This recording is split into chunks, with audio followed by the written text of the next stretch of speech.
substance. So yesterday, we discussed the precipitation reaction. Just a little review. When you say precipitation reaction, it is still under the double displacement reaction. So we have exchange partners gihapon. And that the main characteristic when you say precipitation reaction is that there is a formation of the precipitate, or that is a solid insoluble substance. So when you have two liquids reacting together or reacting with each other, and then the product will have a solid one na hindi talaga na-dissolve, precipitation reaction yan siya. Now, after precipitation reaction, we also discussed acid and base reaction. So do not forget, when you say acid, these are substances that will yield hydrogen ion, especially if you place them in water. And also, pag sinabing base, yung characteristic naman niya, according kay Arrhenius, is that mag-yield naman siya ng hydroxide ion. But those acids and base that do not yield hydrogen ion and hydroxide ion might be called a Bronsted acid and bases. So pag sinabing Bronsted acid, ano siya, proton donor siya. And when you say proton, actually we are still referring to hydrogen. It's just that when you say Bronsted acid, it needs not to be placed in aqueous solution, or hindi na siya kailangan na ilagay sa water para mag-produce siya ng hydrogen. Magdo-donate na siya agad ng proton. And the one that accepts the proton donated by the Bronsted acid is called the Bronsted base. So I think yun yung end ng ating discussion yesterday, where I also gave examples of acids and bases, and we categorized them as either weak or strong. Sino nga yung kakapasok lang? Emunaga, Babustan. Let me check that. Ay, ma'am, kanina pa po ako, ma'am. Ano nangyari? Ngayon lang po ako naka-present po. Caballero, are you around now? Yes po, mahina po kasi ang internet, ma'am. Nahirapan po ako magpasok. Okay, Cabrido. Are you around? Wala. Excuse me po, ma'am. Yes. Si Cabredo po daw, ma'am, malilate po daw siya kasi may problema po sa wifi nila ngayon, ma'am. Sige.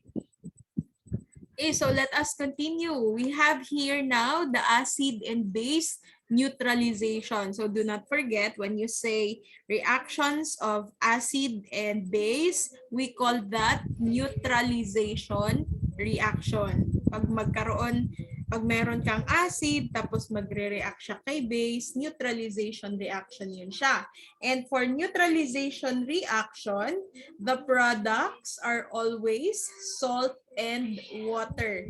Again, pag neutralization class, pag si acid mag-react kay base, always talaga yan siya na ang kanyang product ay salt and water. So si salt is not necessarily the table salt that we are using or the sodium chloride. It's any salt. Pag sinabing salt kasi, it's inorganic substance or ionic substance, a combination of anion and cation. Now let's take for example here for neutralization, the reaction between hydrochloric acid and sodium hydroxide. So as you can see, syempre hydrochloric acid is an acid and sodium hydroxide is a strong base. If mag-react sila class, there will be the formation of the salt, the sodium chloride, and also the water. Actually, itong neutralization reaction is still under the double displacement reaction. Let me write sa screen so that you will see what happens here. We have here again HCl plus the NaOH. Now, kapag ganito, mag-exchange partner sila. So again, si neutralization reaction is still under the double displacement. So 'di ba sa double displacement, we first identify kung asan dyan yung positively charged and negatively charged. So syempre this is +1, chlorine is -1, and then for NaOH, we have sodium +1, and hydroxide is a polyatomic ion with a charge of -1. So pag mag-exchange partner sila, the positive here will combine with the negative on the second na compound, and the positive part in the second na compound will now combine with the negatively charged sa first compound. So we have now, we can actually start with H. So H will partner with the HO or the OH, sorry, and then Na will partner with the Cl. So as you can see, you have there the NaCl and the HOH. If we rearrange that one, magiging H2O yun siya. So this is still water. So ano gihapon siya ha? Double displacement reaction. Nag-exchange partners pa rin yan sila. So water and salt pa rin yung kanyang products. That's the acid and base neutralization. So another example here is we have the hydrocyanic acid and reaction niya with sodium hydroxide. So kahit na class, weak acid siya, but the fact na acid siya, magre-react siya kay base, neutralization pa rin yung reaction. And ang products niyan, salt pa rin and water. So as you can see in the screen, HCN plus NaOH, there will still be exchanging of partners. Na will partner with the Cn. That is why we have here the sodium cyanide. So this is still considered as a salt. Bakit siya salt? Kasi this is an ionic compound. Meron siyang positively charged na side, meron din siyang negatively charged na side. And then hydrogen here will partner with the OH. So you will have the HOH, or if we rearrange that one, that is still water. So it doesn't matter, class, whether you have a strong acid and a strong base, or a weak acid or a strong base, or the other way around, you will still get water and salt, and the reaction is still called neutralization reaction. Okay? For the second example, hydrocyanic acid is considered as weak acid because it will only have partial na ionization if you place that in water. Nevertheless, neutralization reaction pa rin ang tawag. Actually, when I took the board exam, that was year 2013, this was the #1 question in our board exam. So, ang pangutana dito, what are the products of the reaction of acid and a base? So, nasa choices yung salt and water. So, kaya yun yung answer. So, hindi ko siya makalimutan kasi again, that's the #1 question sa board exam namin. Pero sa pharma yun na side.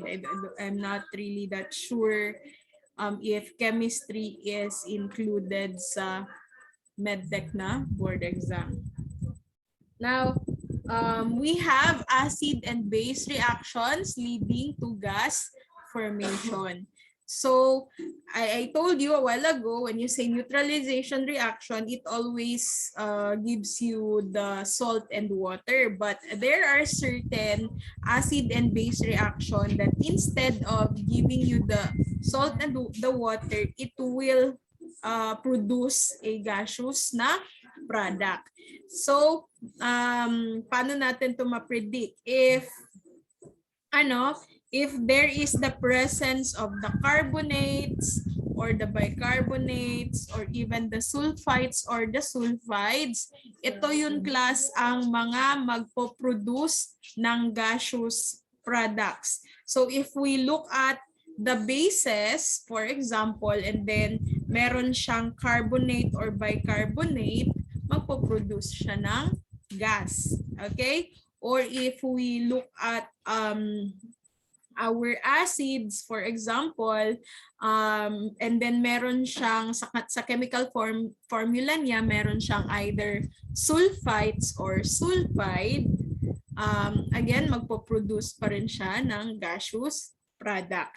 So let's have this, for example, the carbonic acid, the sodium carbonate, that's our base, sodium carbonate, and then it will react with an acid. In this case, we have the hydrochloric acid. Now, since exchange partners pa rin ito sila, kasi neutralization reaction pa rin naman, mag-e-exchange class sodium will be partnered with chlorine kasi positive and negative. That is why we have sodium chloride here. And hydrogen will be partnered with carbonate. So we will have here a carbonic acid. So bakit may 2 na siya? Remember, yesterday I told you pag nag-exchange partners yan sila, hindi mo dapat kopyahin ang mga subscript. So kung ngayon magpa-partner si hydrogen and si carbonate, you have to look at their charges first before you finalize the chemical formula. So just like this, hydrogen is +1, carbonate is -2. So please refer to your index cards for the charge of the carbonate ion. Now since this is not equal to 0, then we have to do the crisscross. So hydrogen will take the 2 and carbonate will take 1. Now, since we have 2 for hydrogen, it will become its subscript. So, the correct chemical formula for carbonic acid is H2CO3. And you can see that in the screen. Again, this will still be a neutralization reaction, and to be specific, this is still under the double displacement reaction. Now, I told you that if there is the presence of a carbonate ion in the reactant, and then magre-react siya with an acid, most likely it will form a gaseous product. Now, saan yung gaseous product dito? When in fact, nakikita nyo sa screen, you have aqueous solution meaning naka-liquid form siya. Sodium chloride is also in aqueous form. Even the carbonic acid is also in aqueous form. Now take note class that this acid here, carbonic acid, is actually unstable. And since it is unstable, it has the tendency to decompose. Magde-decompose siya class. So this is now a combination of a double displacement reaction and at the same time decomposition reaction. Now, if the carbonic acid decomposes, di ba pag decomposition reaction, a compound will be broken down into its component na mga either elements or another compound. So again, si carbonic acid will be decomposed into water and carbon dioxide. And that is now, this is where we see now the gaseous product. It's the carbon dioxide. So, for the reaction of sodium carbonate and hydrochloric acid, actually we can rewrite the chemical equation as this one. Sodium carbonate plus HCl. This will give us NaCl plus the carbonic acid can be decomposed into water and carbon dioxide. Then all we need to do is to balance the equation. Okay? So pwede ito siya. Pero actually pwede din ito kung for example in the quiz or in the exam or even in the laboratory, you will be given with these reactants and then nag-double displacement ka lang. So ito lang yung mga products na binigay mo. That is still accepted. But this is also accepted here because again, this is due to the fact that in actual, carbonic acid is always unstable. So it will be decomposed to this one, water and carbon dioxide. So that is true for the bicarbonate. So this time the example is sodium bicarbonate. Pag mag-react na naman siya sa acid, so any acid yan siya ha, it's not just for hydrochloric acid. It's just that our example here is always siya hydrochloric acid kasi yan yung pinaka-common na acid sa laboratory. So exchange partners pa rin sila class. Na will partner with chlorine and hydrogen will partner with the bicarbonate, and actually it will still form a carbonic acid. So remember, hydrogen plus the bicarbonate ion. This is positive 1, this is negative 1. No need to do the crisscross.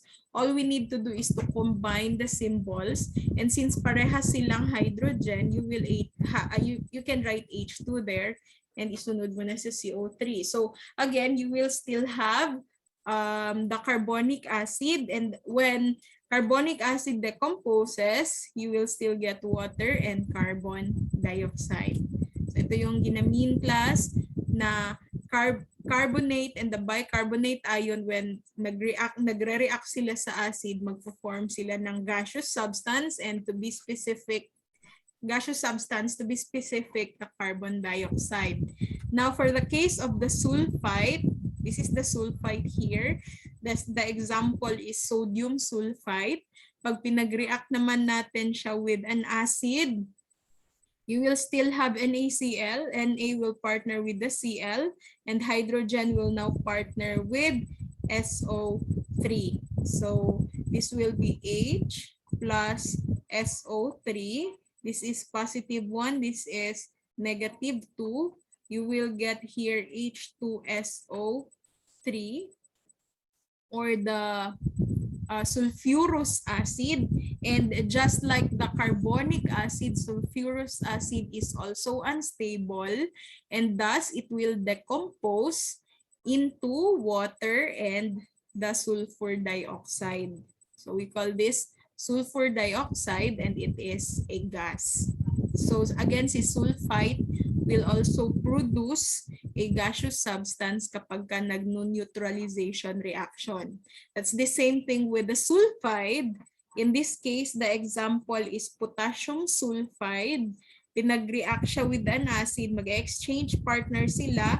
K will partner with the Cl and H will partner with the sulfide. So pag mag-partner yan siya kay sulfide, H, di ba, is positive 1. Sulfide is under oxygen, so this is negative 2. Mag-crisscross tayo, so you will have hydrogen sulfide here as one of the products. And then hydrogen sulfide class is a gas. So meron pa rin siyang nabubuo na gaseous product. So again, ito yung exceptions natin kasi ang sabi ko kanina, pag sinabing neutralization reaction, magfo-form siya ng salt and water. But if there is the presence of either carbonate, bicarbonate, sulfite, or sulfide, instead of producing salt and water, it will produce salt kasi you still have NaCl, KCl there, and you still have water, but we have another product which is a gas. So it can be carbon dioxide, sulfur dioxide, or even hydrogen sulfide. Exceptions yan siya to the rule. Any questions so far about the neutralization reaction? Alin dito yung hindi naintindihan? Yes? kanang pag magsulat og formula ma'am, pwede naka-aqueous pa ang katong water ano niya ma'am or i-decompose pa namo siya. Actually, you have the option whether to just write the original product in aqueous solution, or you can also have the option na i-decompose niyo na siya kaagad. So, it's up to you or it's even up to the instruction. So, if during quizzes or exam, the instruction is to write the final equation, and when I'm referring into, when I say final equation, you have to decompose the either carbonic acid or the sulfurous acid, or duha lang na sila, no?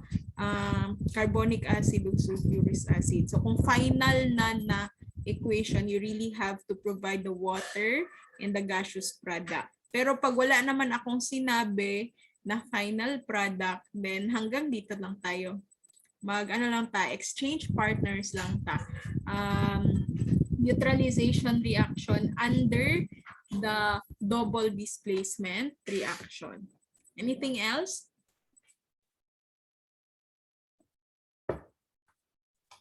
Wala na. So let us move on. Let's have the oxidation, reduction reactions. Or we simply call this the redox reaction. I hope this is not new sa inyo, ha? In your high school days, I hope you heard about redox. Redox means oxidation, reduction, reactions. Now, one cannot exist without the other. If there is oxidation reaction class, kasama niya palagi si reduction. So, ano dyan na sila? Kanang partner din na sila always. Again, hindi pwede mag-exist ang isa kung wala ang isa. Pag merong reduction reaction, meron ding oxidation reaction. So, let us define them. So again, this is also called redox reaction. And unlike the other reactions that we have discussed, oxidation reduction reactions involve transfer of electrons. So the reaction happens because there is transfer of electron. So later, I will give you an illustration how the transfer of electron happens. Now, in chemistry, redox reaction is a very important reaction because marami siyang gamit, marami siyang functions. So one of that functions is the burning of fossil fuels. Itong pag-burn natin ng fossil fuels class actually involves redox reaction. Okay? That is to the action of the household bleach, ha. Mugamit ta og bleach to burn our fossil fuels, or even just using our bleach for unsa bang mga ginahimo nato when we are using bleach, that actually involves redox reaction. And most of our metals and non-metals are actually obtained and isolated sa nature kung asa sila nakadeposit using also the process of redox. So example, gusto ta mag-extract og gold, naay mining na nahitabo, di ba, nagma-mine yan sila ng minerals, and then gusto nato makuha si gold. So actually we can get gold through redox reaction. Kasi kung nasa nature kasi yan, di ba, nakadeposit sa nature yung mga metals and even non-metals natin. And when they are deposited in nature, they are most likely combined with other substances. So hindi sila yung pure gold talaga or pure silver. Mineral sila. So they are combined with other metals or non-metals. So kung gusto nato sila i-isolate, again, the process is redox. Okay? Now, most of our redox reactions take place in water, but hindi naman lahat. Meron din namang redox reaction na hindi kailangang in aqueous solution before siya mag-take place. Now, what is the example of the redox reaction that don't need to be in aqueous solution para mag-occur ang reaction? So we have here an example of a synthesis or combination reaction. So again, redox reaction can be number 1 under the synthesis or combination reaction. So in this screen, you can see we have here magnesium, solid 1, combining with oxygen, and then mag-yield siya ng compound which is called magnesium oxide. So in the experiment, actual experimentation in the laboratory, we have here magnesium burns in oxygen to form magnesium oxide. So meron tayong magnesium ribbon.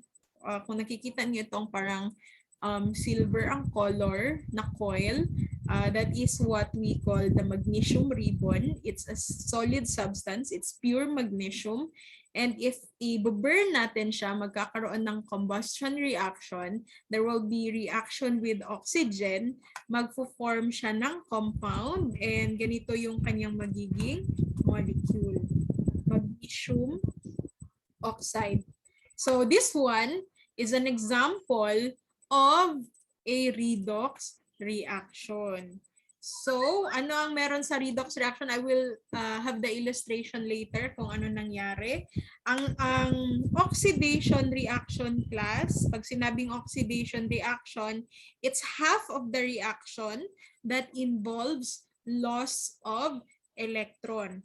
Pag merong loss of electron, ang tawag dyan, oxidation reaction. Now, since merong nawala na electron, syempre merong mag-gain ng electron. Merong tatanggap ng electron na na-release. So that's the other half of the reaction. And that is called the reduction reaction. And yun yung sinabi ko kanina na one cannot exist without the other. Pag merong oxidation reaction, always talagang may reduction. Kasi merong tatanggap ng electron. Okay? And we will also discuss the reducing agents. Actually, I don't know if you have encountered this in your high school days. Meron tayong ginagamit na, what do you call this? Mnemonics para mas madaling tandaan si oxidation and si reduction. I don't know if you have heard the oil rig. Again, oil rig. Para hindi tayo malito between oxidation and reduction. Oil rig is oxidation is loss. Meaning there is loss of electron. And rig means reduction is gain. So ito yung mnemonics na ginagamit natin to easily remember and differentiate between the oxidation and reduction reactions. Oil rig, oxidation is loss, reduction is gain. Now, for others, meron ding gumagamit ng mas specific na mnemonics. We have the Geroa, and meron din tayong Leora. I hope you will not be confused. We have two mnemonics here, Geroa and Leora. Anong ibig sabihin ng Geroa? Gain of electron is reduction. Oxidizing agent. So this is G for gain, E for electron. Pag meron daw gain of electron, we call that reduction. And kung anong substance ang nag-undergo ng reduction, ang tawag sa kanya ay oxidizing agent. So baliktad yan siya ha. Kung siya ang nag-reduction, siya ang nag-undergo ng reduction, siya ang tinatawag na oxidizing agent. Okay? Kasi nandito sa screen, binigay si reducing agent. Bigay na lang din natin si oxidizing agent kasi hindi naman pwede mag-exist yung isa kung wala ang isa. Now, paano kung Leora? Leora means loss, L is loss, E is electron. So if there is loss of electron, we call that oxidation. And the one that undergoes oxidation is called the reducing agent. So as you can see in the screen, the definition for reducing agent is the substance which loses electrons to the other substance. So if nag-lose daw siya ng electron and it get the what do you call that? After losing the electron, it gets oxidized to higher valency state. Ang tawag sa kanya ay reducing agent. Wait lang. Wala na. So balikan natin yung ating example na synthesis reaction. We have here the magnesium reacting with oxygen and then forming the compound magnesium oxide. So if we balance this, lagyan natin ng 2 para maging balance siya. So, paano ito class naging redox reaction? Ganito ang nangyari. For elements class na hindi nakakombine with other elements, ang kanilang oxidation state or ang charge nila ay always 0. Excuse me.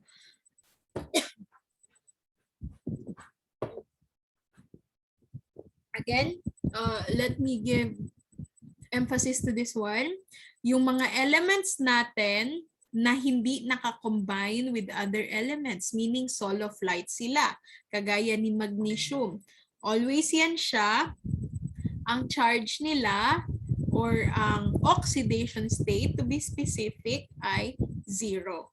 That is also true for oxygen. Kahit pa O2 yan siya, since hindi siya nakakombine with other element, nakakombine lang siya sa kanyang sarili, 0 pa rin yung charge or yung oxidation state. Pero kapag naging compound na siya class, nakakombine na siya with other elements, just like sa magnesium oxide, nag-combine na silang dalawa, doon na papasok yung oxidation state natin na ang gagamitin natin yung charge nila. So paano nga natin malaman yung charge? 'Di ba? Tinuro ko na yan sa inyo. Look at the periodic table. Magnesium belongs to group 2, so magiging positive 2 ito. And oxygen belongs to group 6A, and for group 6A na mga elements, ang charge is negative 2. So what happened here? Magnesium from 0 becomes positive 2, and oxygen from 0 nahimo siya og negative 2. There is movement of electrons there. That is why nag-change ang kanilang charges. Kaya this one is an example of a redox reaction. Now let us identify saan dyan ang oxidation and saan ang reduction. Now, di ba ang sabi ko kanina, pag sinabing oxidation reaction, there is loss of electrons. Di ba pag nawawalan ng electrons, ang mangyayari sa element mo ay mas magiging marami ang kanyang protons. Again, kapag nawawalan ng electron, kasi di ba supposedly, kapag neutral ang element, the same lang, pantay lang ang number of protons niya at ang kanyang number of electrons. Pero kapag nawawalan siya ng protons, di ba ng electrons pala, sorry. Pag nawawalan siya ng electrons, ang mangyayari class, magiging mas marami ang protons niya. And pag marami ang protons niya, di ba ang charge niya ay magiging positive. Okay? Magiging positive. So, kung ang titingnan ninyo class, ang magiging hint natin kung kung saang part ang oxidation is magkakaroon ng increase in the oxidation state. Oxidation state. Or oxidation yan na charge. Okay? So, hanapin natin dyan. Saan ba dito yung nag-increase? From 0, naging positive 2. So, class, itong part na ito sa equation, let me change my pen color. Magnesium 0, naging positive 2. Ito yung part, class, na oxidation. Ayan, yan yung part. Bakit yan yung part na oxidation? Kasi again, there is increase in the oxidation state. Bakit siya nag-increase? Kasi nawalan siya ng electrons. Ang tendency, mas marami na ngayon ang protons ni magnesium. Kaya siya may charge na positive. Now, syempre, kung yan yung part na oxidation, itong oxygen naman will be the reduction. So, half of the equation always yan sila. Pag merong oxidation, meron ding reduction. Now, what happens sa reduction? There is gain of electron. Again, there is gain of electron. Oh, sorry. Yeah. There is gain of electrons. So, from 0, naging negative 2. Di ba pag nag-gain ng electron class, siya kasi yung tumanggap ng electron na binigay ni first part ng equation. Di ba pag nag-gain ng electron, ang mangyayari, syempre mas marami ang kanyang electrons compared to protons. And ang charge niya, syempre ay magiging negative. Magiging negative siya. Again, kasi mas marami ang electrons niya. So itong part na ito ang reduction. That's how, class, you know kung sa equation, redox reaction ba siya, and you will also know which part is the oxidation and which part is the reduction. So mostly, ang questions dito sa quizzes or sa exam is that which part of the equation undergoes oxidation, or which element or compound undergoes oxidation. So if this is the case, ang answer dyan, magnesium undergoes oxidation while oxygen undergoes reduction. Yun yung question, class, sa mga quiz or sa exam. Question so far? I hope naintindihan si redox reaction. Always ba sa left side ang oxidation? No, hindi always sa left side what do you mean always sa left side? Let me just clarify the question first para tama po na ko ang answer. What do you mean by always ba sa left side ang oxidation? This is a forward reaction ha. So if hahanapin natin ang oxidation and reduction, magbe-base talaga tayo first sa reactant. So I think yan yung question mo na always sa left side. Always yan nasa reactant ang ano yung nag-oxidize, ano ang nag-oxidize, ano ang na-reduce. Okay? So I hope na answer ko yung question mo. Tell me kung hindi ko nasagot yung iyong question. So again, if the question goes like this, which element or which compound, in this case element lang naman, so which element undergoes oxidation? The answer is magnesium. Or if the question goes like this, which element is oxidized? That's the same thing. It's magnesium. Now, which element is reduced? Syempre, it's oxygen. Or which element undergoes reduction? That is oxygen. Okay? Yung sa product na side, mauna yung reduced element. Always remember na sa product, pag nagsusulat tayo ng product, hindi siya pwedeng magiging ganito. Okay? Hindi siya pwedeng ganito. Pag magsusulat tayo, class, ng chemical formula, always talagang nauuna si positively charged sa negatively charged. So always talagang mauuna si magnesium kaysa kay oxygen. I hope I have understood your question correctly and I hope nasagot ko siya. So magnesium oxide siya. Hindi pwede si magnesium oxide na nauna si oxygen kaysa kay magnesium. Always remember, mauna si positive kaysa sa negative. Now, another question aside sa questions na saan yung oxidation, saan yung reduction, minsan ina-ask nila in the equation what is the oxidizing agent. Oxidizing agent. Minsan ina-ask ito. So, alin daw dyan yung oxidizing agent or alin daw dyan ang reducing agent. Okay? Ang question has specific. Ito kasi, ang question dito, what element is reduced or what element is oxidized? Or sino daw yung nag-undergo ng oxidation or reduction? Ito naman, what is the oxidizing agent? Paano natin malalaman? Let's go back to our mnemonics.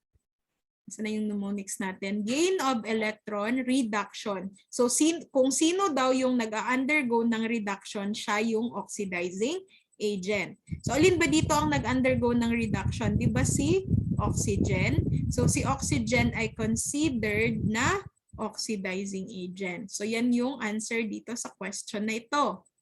Again, kung sino yung na-reduce, siya yung oxidizing agent. Now, kung sino yung nag-undergo ng oxidation or kung sino yung na-oxidize, siya naman yung reducing agent according sa Leo-Ra. Loss of electron, oxidation, reducing agent. So the answer naman here is magnesium. So yun yung mga possible questions when it comes to the redox reaction. Yeah, if mag-predict ng oxidation and reduction, always remember the equation should always be balanced. So, di ba, nung sinulat ko ito kanina, magnesium plus oxygen, it will yield magnesium oxide and then I balanced the equation.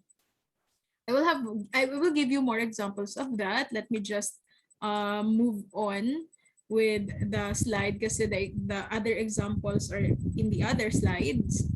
So we have here oxidizing agents can be defined in two different ways. Oxidizing agent can be an electron acceptor. So ano nga yung ating mnemonics again? Let me write it again sa screen para hindi makalimutan. Leo-Ra, Roa.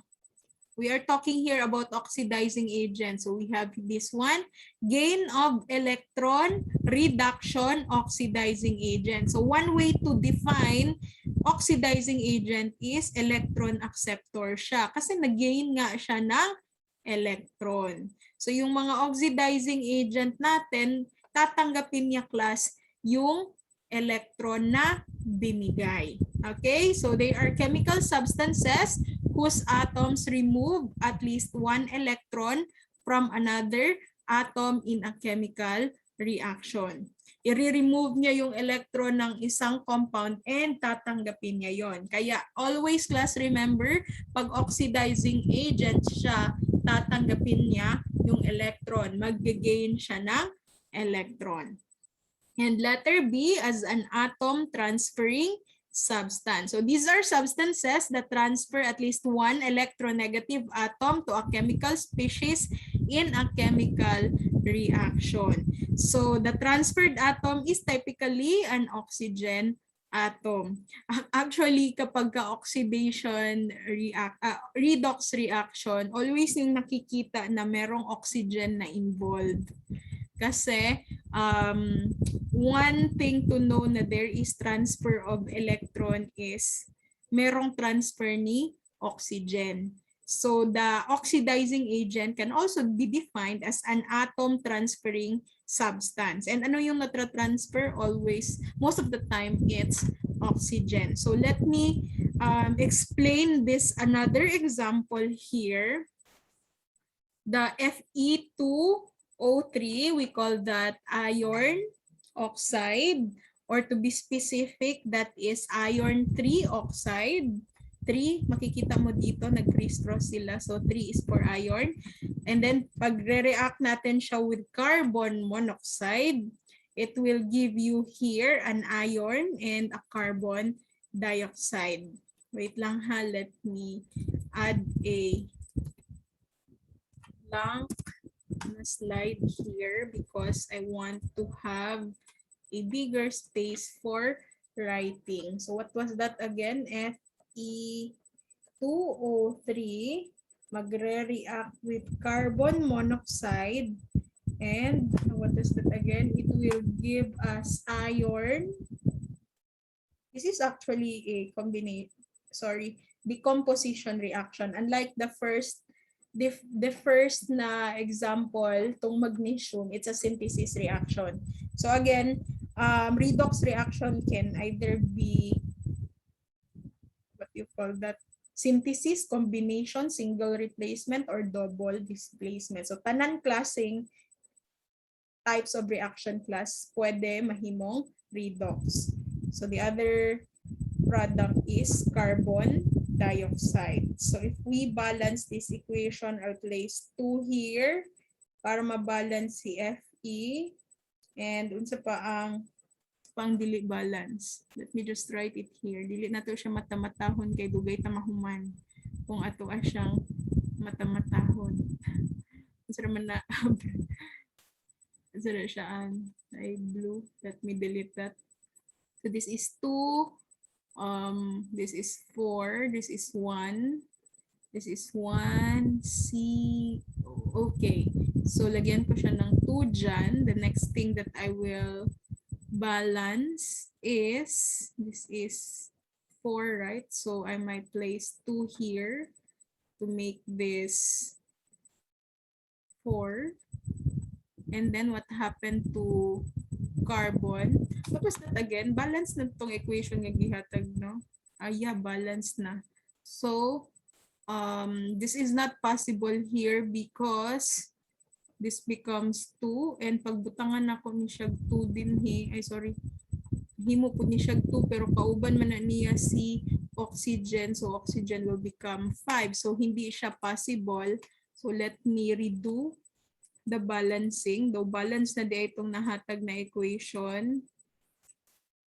Gaina, but for the sake sa mag-practice tao balancing.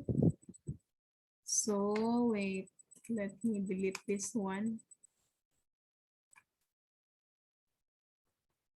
Ayan. Let's have... Ma'am, po yung nakalagay sa carbon. Ingon ko kagayin na I'll just want to show you how are we going to balance this one. So if ibutang na ko siya 2 dinhi, meaning dili siya mabalance. So let's have the 2 here para pantay na sila. And if we place here, for example, kasi 2 is not possible a while ago, what happens here? Carbon will become 3. And then oxygen will become 6.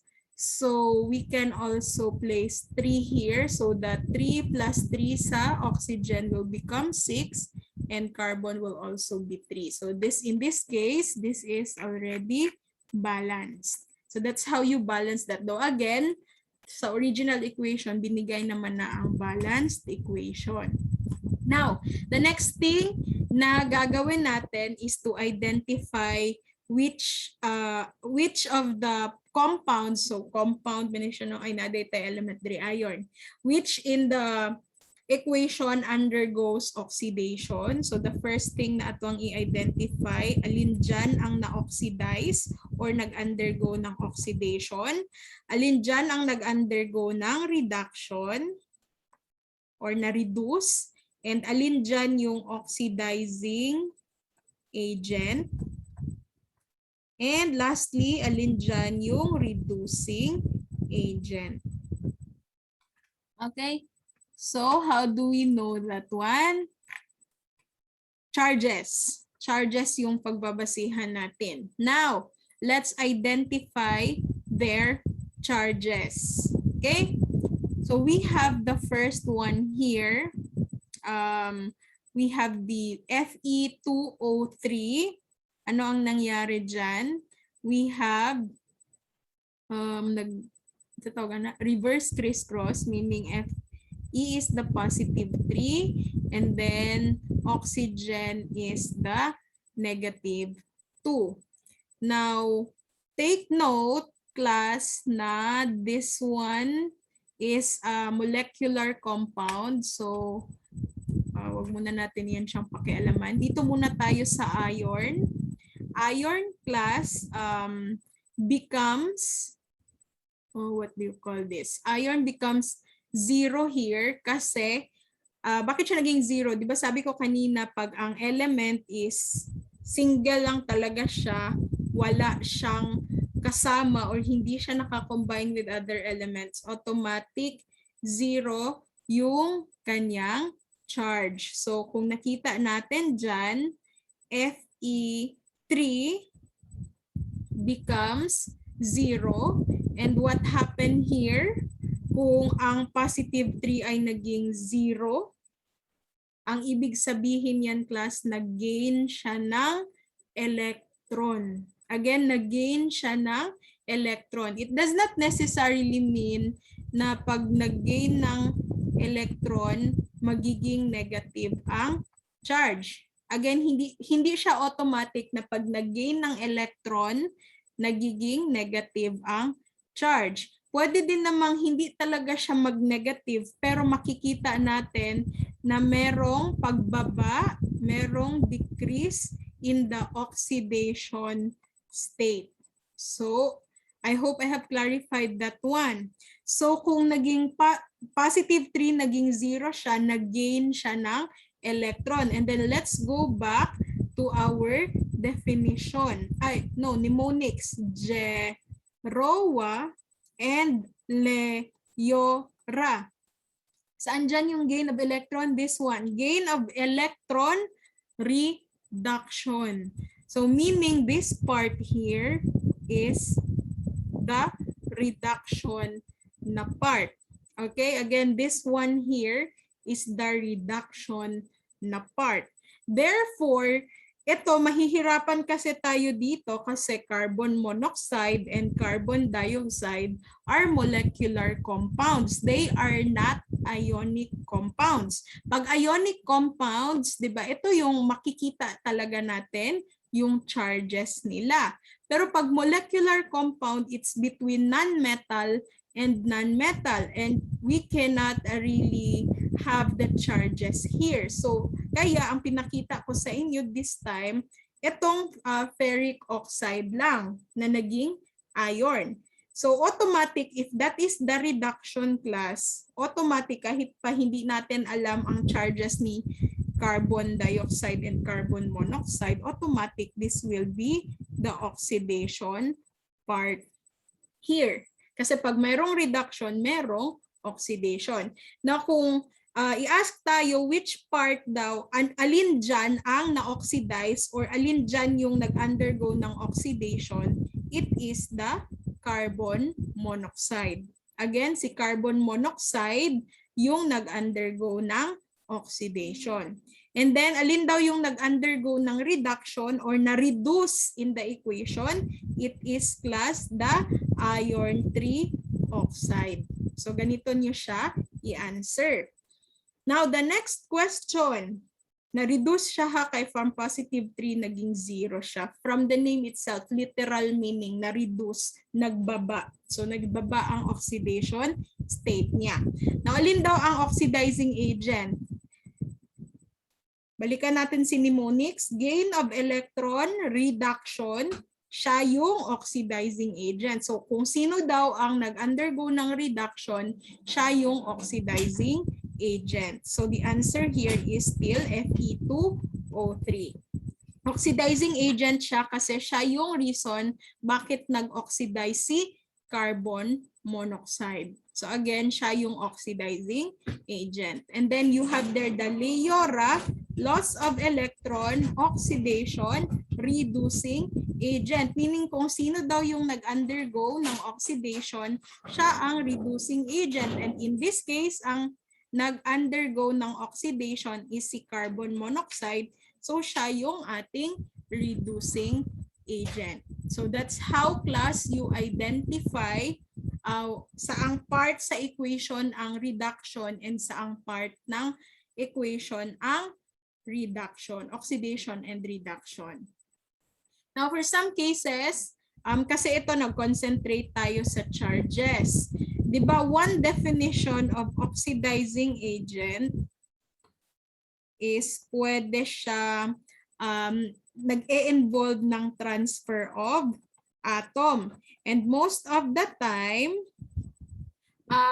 ang tinatransfer na atom ay oxygen. So kung nakita ninyo dito, class, alin dyan ang nag-transfer ng oxygen, di ba? From Fe2O3, nawala yung oxygen niya, meaning gitransfer niya ang kanyang oxygen kay carbon monoxide. So kung sino yung nag-transfer ng oxygen, siya daw ang oxidizing agent. So meaning tama yung answer natin na ang oxidizing agent is si Fe2O3.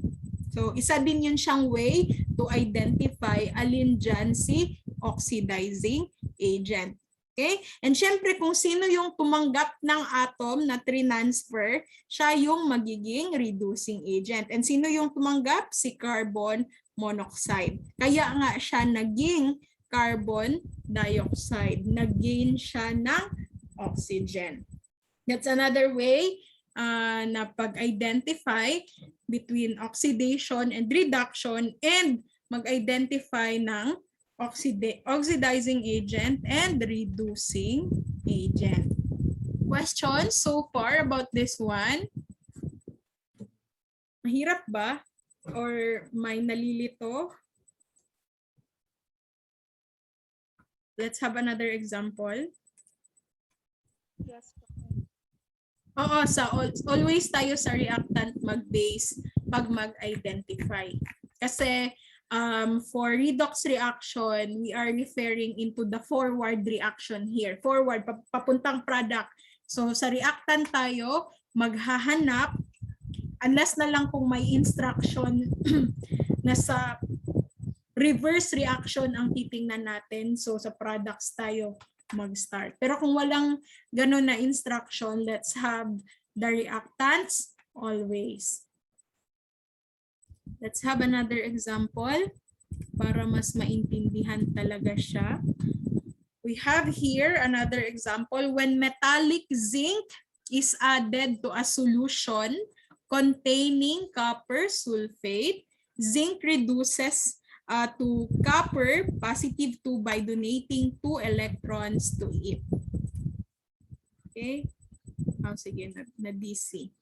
Wait lang. Let me show you anong nangyari dito and paano natin ma-identify ano yung ina-identify natin? Which part of the equation undergoes oxidation? That's number 1. And then number 2, which part of the equation undergoes reduction?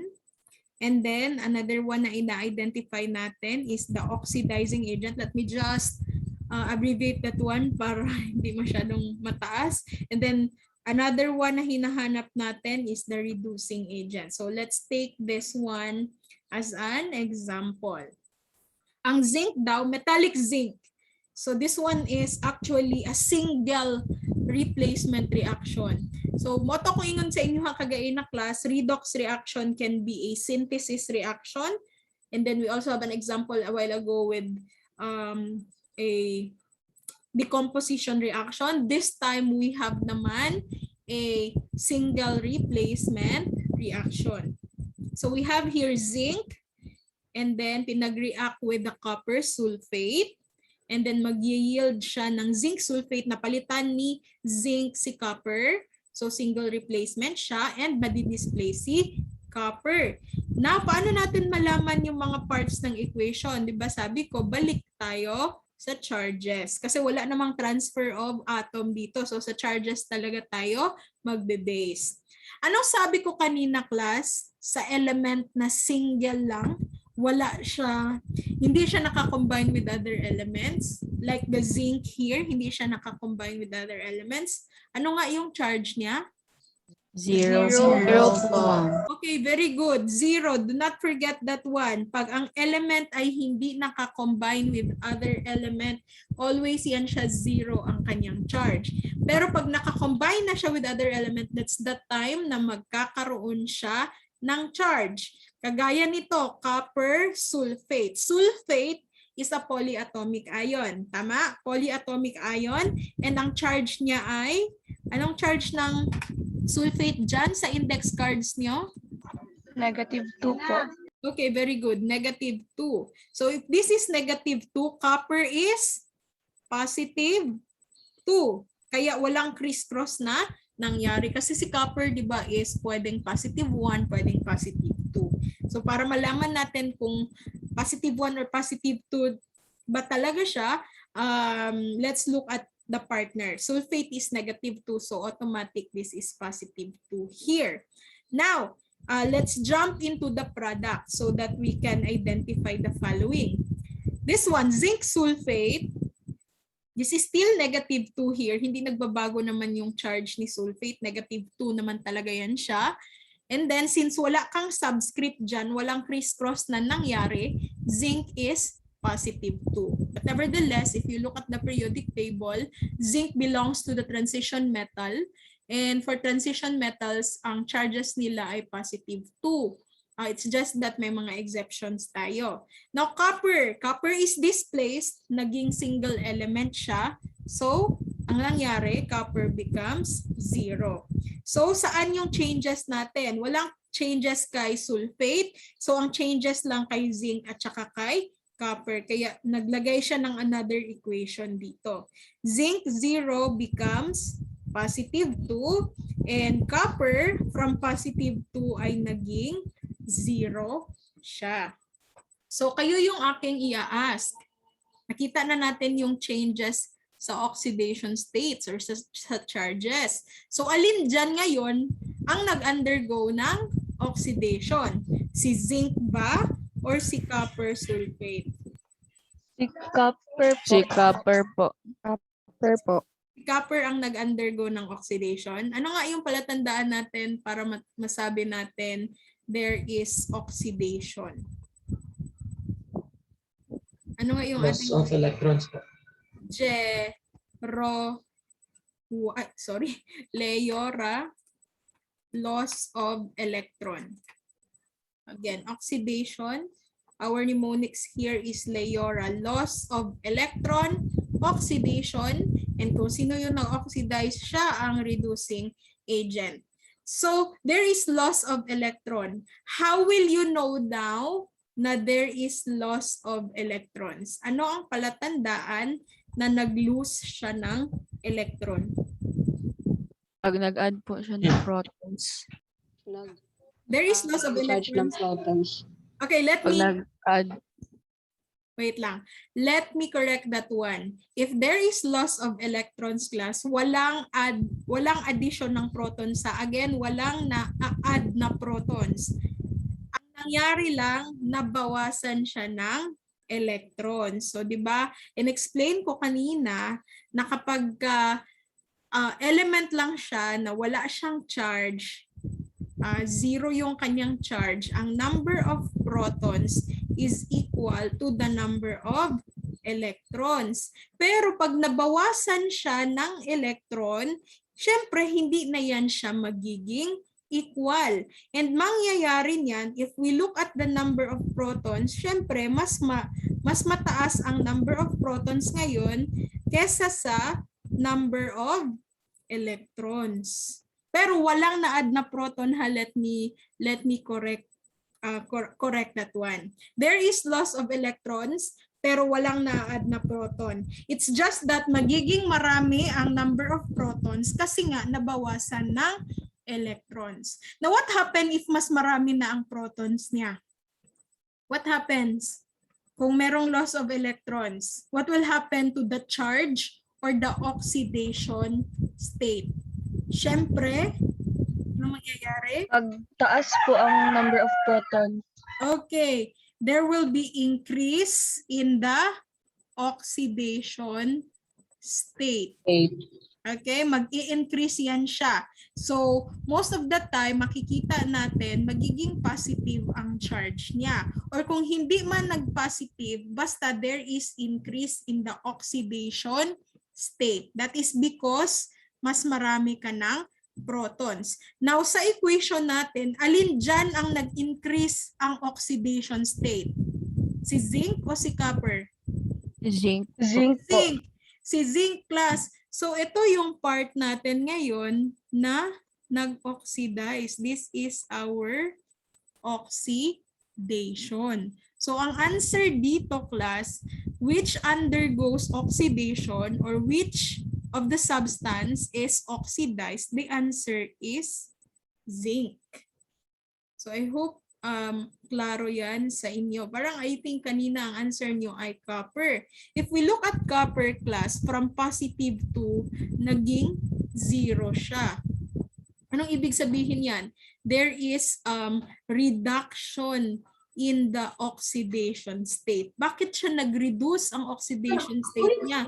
Kasi nga, nag-gain siya ng electron. Na instead of positive charge siya, di ba ang ibig sabihin ng positive charge, mas marami ang protons niya. Now, since naging 0 siya, it means nadagdagan siya ng electrons. Nagpantay na ulit yung protons and yung electrons niya. Kaya 0 na yung kanyang charge. So, ito naman ngayon yung part ng reduction. So, kung i-ask kayo, which is reduced here or which undergoes reduction, it's the copper sulfate. Let's just complete the, although si copper lang talaga ang nag-reduce dyan, pero since the original substance is copper sulfate, ikompleto natin yan siya.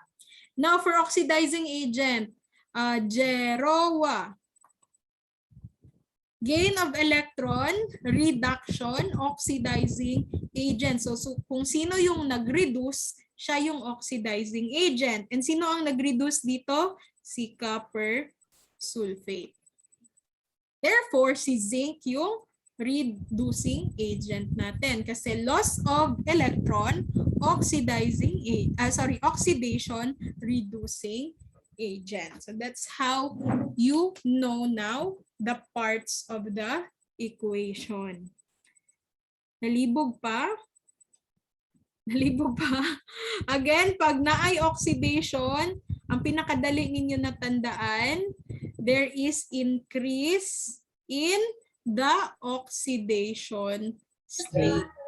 Mutaas class iyahang charge. Example, from 0, nahimo siya og positive 2. Ana, pinakadali na siya.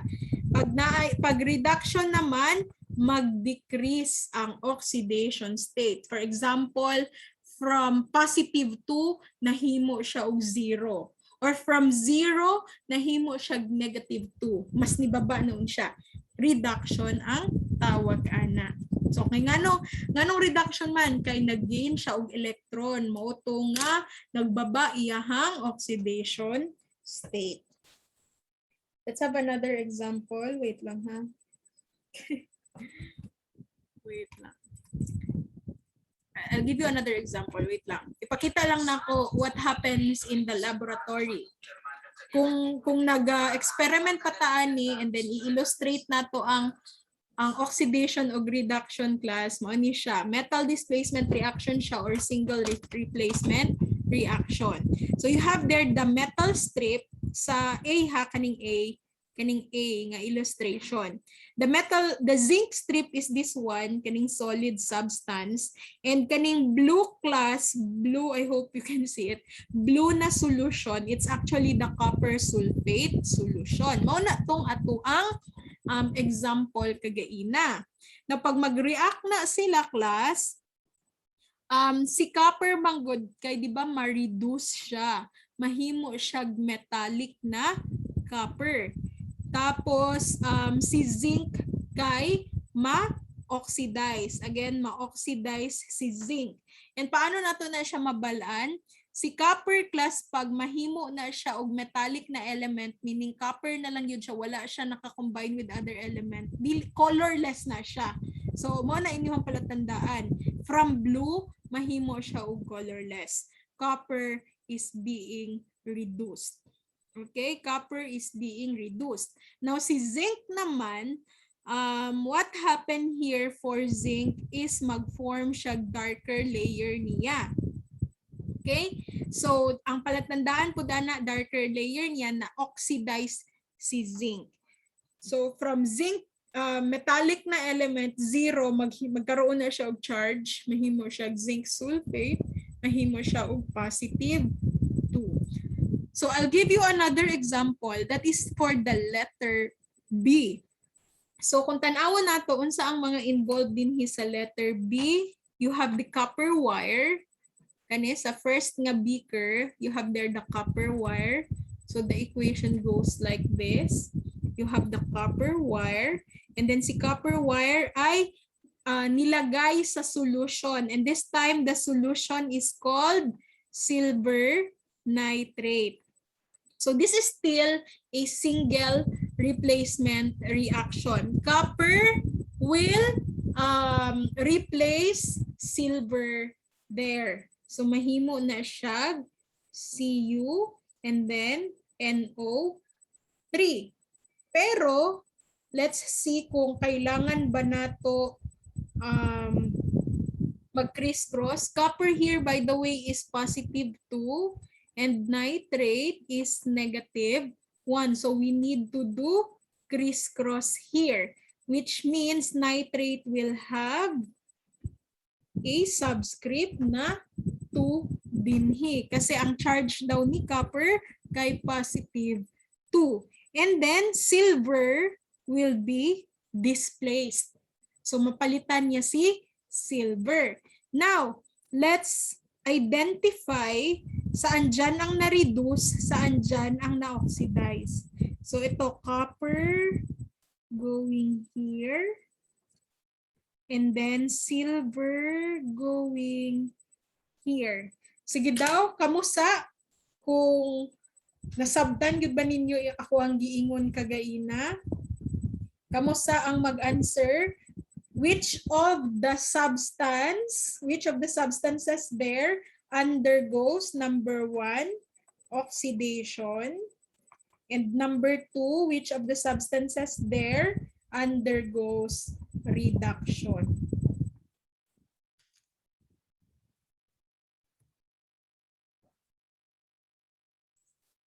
I will wait for your answers sa chat.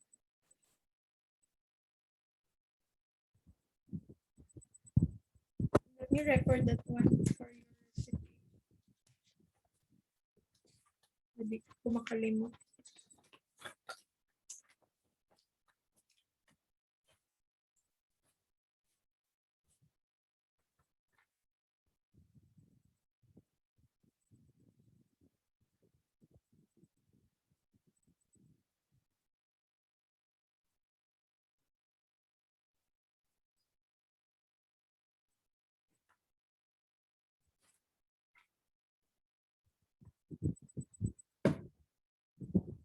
This is the last one, and then we will continue next week.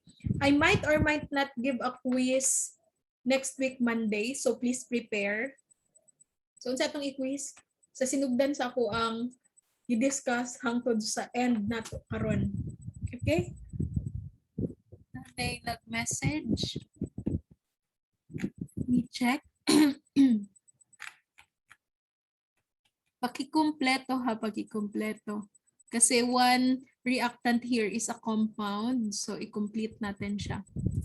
Sige, let's identify the charges first. And then let's see later if tama inyong answer.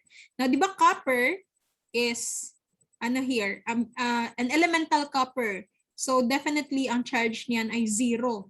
Kasi hindi siya nakakombine with other elements. Now, in this case, Nitrate is a polyatomic ion. If you look at your index cards, you will see that nitrate is -1 and syempre silver is +1. Walang crisscross na nangyari dyan kaya wala kang makita na subscript. Pero in this case, copper may subscript dyan na 2, meaning that is for copper, nag-crisscross ka. So copper is +2.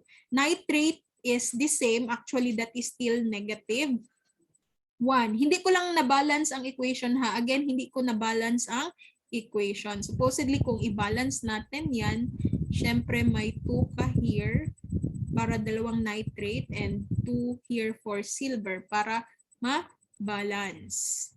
So, for silver class, kahit may 2 yan dyan na coefficient, pero 0 pa rin yan si silver kasi hindi siya nakakombine with other elements. So, si copper from 0 naging +2. And ito ako ingon sa inyo ha, pag nag-increase ang oxidation state, it is called oxidation. Again, pag nag-increase from 0, nahimog +2, nag-increase ang oxidation state, that is oxidation. Nag-increase na siya class kay nag-lose siya og electron. Muna nga positively charged na siya kay mas daghan iyahang protons. Now how about si silver? From +1 nahimo siya og 0, meaning ni gamay iyahang oxidation state, and if there is decrease in the oxidation state, we call it reduction. So which of the compounds undergoes oxidation? Syempre si copper. And which undergoes reduction? Syempre si silver, and to be specific, it's silver nitrate. Okay? So, well, let me check. Copper ang na-oxidize, silver na-reduce. Okay, very good. Julia. Record that.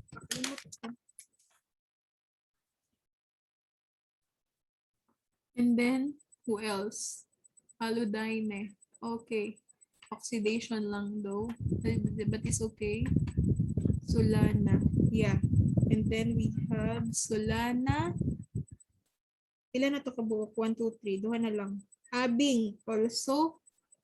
You also got the correct answer. And then, Mamongkara. Oxidation is copper. Or reduction. Tama na siya. Johanna. Ayan, Mamongkara. 1, 2, 3, 4, 5. Okay, 5. Naulahi lang ang uban. Sige. Now, kung i-ask pag yung class ang oxidizing agent and reducing agent, syempre, sa ganito, Jerowa. Ang nag-reduce, siya ang, siyan. Ang nag-reduce, siya ang oxidizing agent. But this time, this is copper. And ang na-oxidize, siya ang reducing agent. So, baliktad. Sorry. Let me write it again. So, our mnemonics again is Jerowa and Leora. Reduction is oxidizing agent. So, sino nga ang na-reduce? Wait lang. Si copper, tama dito. Copper to ang gisulat ngayon. And then, Leora, ang na-oxidize siya ang reducing agent. So, nalibat na ko. Dara man ang oxidation. This is copper here. And dara ang oxidation. This is the silver nitrate. So, yes, tama mo ang answer. Nagpapanawag si Sir Kabila. Ano yan na, sir? Okay.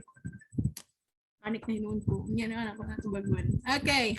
So, na-identify na nato ang oxidation, reduction, ang oxidizing agent, and ang reducing agent. So, dinha sa ako mag-end. Mag-quiz ta next meeting. I'll give you the link for the recorded discussion.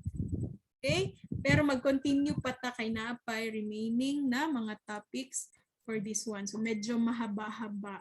You can review class the recordings para katong mga nalibog si Sir basig urgent. But for the meantime, basig urgent ang iyahang tawag. Let's end here.